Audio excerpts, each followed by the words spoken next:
मोदी कल उद्घाटन करने वाले हैं। पीएम के दौरे को ध्यान में रखते हुए सुरक्षा इलाके में बढ़ा दी गई है। पीएम मोदी के दौरे से पहले जम्मू कश्मीर के मुख्यमंत्री उमर अब्दुल्ला ने टनल का दौरा किया, उसकी तस्वीरें शेयर की और एक्स पर लिखा कि प्रधानमंत्री नरेंद्र मोदी जी के सोमवार के दौरे की तैयारियों की समीक्षा करने के लिए सोनमर्ग का दौरा किया।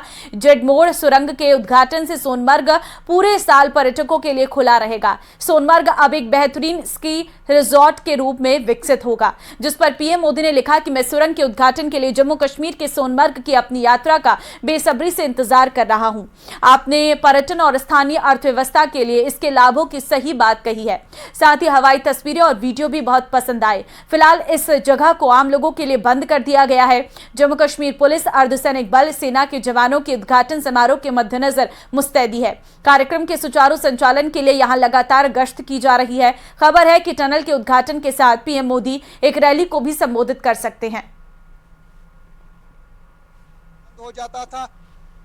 मैं इस वक्त सोनमर्ग के गगनगीर इलाके में हूं। 13 जनवरी को प्राइम मिनिस्टर नरेंद्र मोदी यहां पर जेडमोर टनल का उद्घाटन करेंगे। जेडमोर टनल 6.5 किलोमीटर लंबी है और ये टनल अब गगनगीर को सोनमर्ग के साथ जोड़ेगी। सिर्फ 15 मिनट का सफर होगा, यानी 15 मिनट की ड्राइव होगी और लोग गगनगीर से सोनमर्ग पहुंचेंगे। ये टनल बहुत ही इंपॉर्टेंट है, स्ट्रेटेजिक पॉइंट ऑफ व्यू से भी, टूरिज्म पॉइंट ऑफ व्यू से भी, और श्री अमरनाथ जी यात्री जो आते हैं वो भी अब आसान सफर कर सकते हैं। इस सिलसिले में सुरक्षा के सख्त इंतजाम किए गए हैं, जगह जगह पे चेक पॉइंट्स खड़े कर दिए गए हैं। तो ये आप देख सकते हैं, इन्हीं पहाड़ों को चीर के ये टनल बनाई गई है और ये टनल जो है सोनमर्ग का रास्ता जो है 12 महीने अब खुला रहेगा, यानी टूरिस्ट को अब दिक्कत नहीं होगी।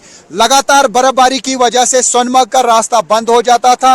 पहले 2-3 महीने के बाद सोनमर्ग का रास्ता खुलता था, लेकिन आजकल हालांकि बीआरओ की तरफ से कोशिश की जाती है जल्द से जल्द रास्ते खोले जाएं जो ही बर्फबारी होती है, लेकिन उसके बावजूद भी दुश्वारियों का सामना टूरिस्ट्स को करना पड़ता है। तो ऐसे में ये जो जेडमोर टनल है, इसके जरिए अब आसानी के साथ लोग सोनमर्ग जाएंगे। लेकिन आगे जो टनल है, जो 14.2 किलोमीटर लंबी टनल है, वो है जोजिला टनल और समझा जा रहा है कि जोजिला टनल दिसंबर 2026 तक मुकम्मल होगी और उसके बाद लद्दाख का राबिता साल भर देश के बाकी इलाकों के साथ रहेगा। यानी जो रास्ता कट ऑफ रहता था, जोजिला में बहुत ज्यादा बर्फबारी होती थी और उसकी वजह से स्नो एवलांच आते थे और रास्ते को क्लियर करने में काफी टाइम लगता था। लेकिन जब जोजिला टनल का काम मुकम्मल हो जाएगा, उसके बाद साल भर यानी 12 महीने, या हम ये कहेंगे 24/7 365 राबता रहेगा इस रोड के जरिए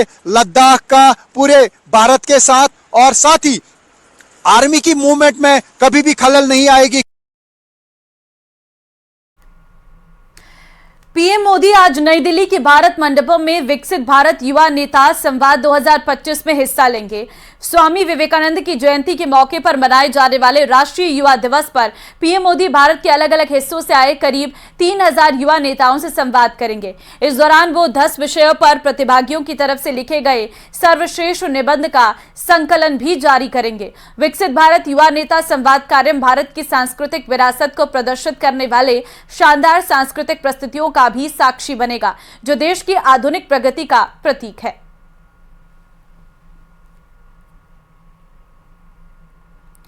यूपी के संभल में एक बार फिर बुलडोजर की कार्रवाई दिखाई दी है। संभल में जामा मस्जिद के पास में बनी 3 जर्जर दुकानों को प्रशासन ने तुड़वाया है। जानकारी के मुताबिक इन दुकानों की वजह से हादसे का खतरा बना हुआ था। कार्रवाई के दौरान एसडीएम वंदना मिश्रा और मस्जिद के सदर जफर अली एडवोकेट भी मौजूद रहे। नगर पालिका और प्रशासन की टीम ने कुएं के रास्ते पर बनी दुकानों को हटाया है, ताकि तीर्थ की भूमि खोजने की कवायद शुरू की जा सके।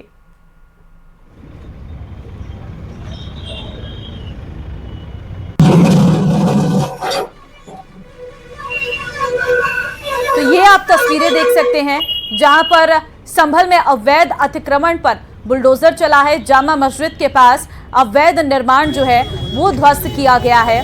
प्राचीन कुएं के रास्ते को साफ कराया गया है। संभल में अवैध अतिक्रमण पर यह बुलडोजर चलता हुआ नजर आ रहा है। जामा मस्जिद के पास का इलाका है जहां पर अवैध निर्माण को ध्वस्त किया गया है। तस्वीरें आपके सामने हैं। प्राचीन कुएं के रास्ते को साफ कराया गया है। अवैध तरीके से जो अतिक्रमण किया गया था, ये ध्वस्त किया गया है।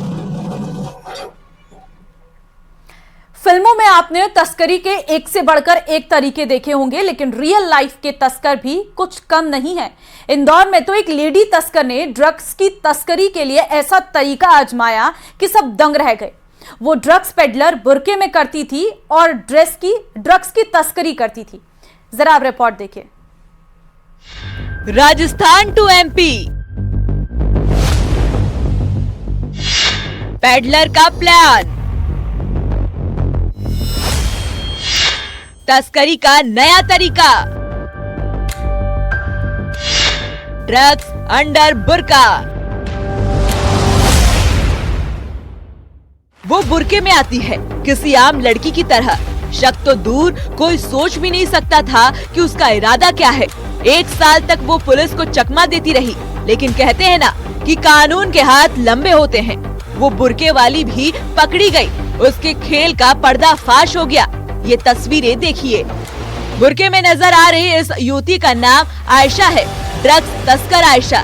जी हाँ, ये एक ड्रग्स पेडलर। इसने तस्करी का अनोखा तरीका निकाला था। आयशा अपने बुर्के में छिपाकर ड्रग्स की तस्करी करती थी। बुर्के की आड़ में ये बेखौफ होकर इंदौर में ड्रग्स की सप्लाई करती थी।